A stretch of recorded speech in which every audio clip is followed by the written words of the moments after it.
Hello' friends, এইবাৰ আমাৰ গাঁৱত সুঁৱৰি আছে 50 বছৰ হৈছে সোণালী জয়ন্তী। সেয়েহে ৰাতিপুৱাই মন্দিৰলৈ ওলাই আহিলোঁ আৰু দেখিছেনে এয়া মাহঁতে পানী তুলিব যোৱাৰ বাবে যা যোগাৰ কৰি আছে।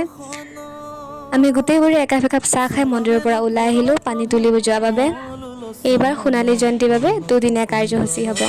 পানী তুলি অহাৰ পিছত আমি আহিলোঁ মাৰ লগৰ এজনীৰ ঘৰত। তাতে চাহ পানী খাই অলপ সময় জিৰাই হোতাই আমি আহিলোঁ ভাওনা চাব। এয়া দেখিছেনে? আৰু এয়া দেখিছেনে আমাৰ বাবু এইবাৰ গোপাল হৈছে। যোৱাবাৰ সি কৃষ্ণ হৈছিলে, এইবাৰ গোপাল হৈছে।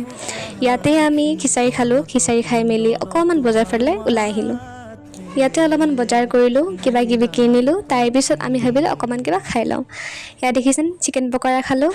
চিকেন পকৰা খাই মেলি অলপমান মিঠাই চিঠাই কিনিলোঁ ঘৰৰ বাবে। ৰাতি আকৌ আমি আহিলোঁ মামাহঁতৰ ঘৰলৈ। ৰাতি নহয় আবেলি হৈছে, ইয়াতে আহি কিবা কিবি খালোঁ। তাৰপিছত এয়া দেখিছেনে গোসাঁই ঘূৰাই আছে। বুঢ়া গোসাঁই গোটেই গাঁওখন ঘূৰাব, ঘূৰাই মেলি নীতি নিয়ম কৰিব। আৰু এয়া দেখিছেনে সকলোৱে কি ধুনীয়াকৈ নাচি বাগি এনজয় কৰি আছে। সকলোৰে বাটে বাটে এনেকৈ লৈ আহে যাতে সকলোৱে সেৱা কৰিব পাৰে।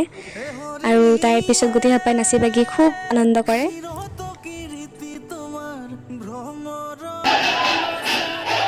গোটেই নীতি নিয়ম হোৱাৰ পিছত অলপ সময় ঘৰৰ ৰেষ্ট লৈ আহিলোঁ আমি নাম চাব।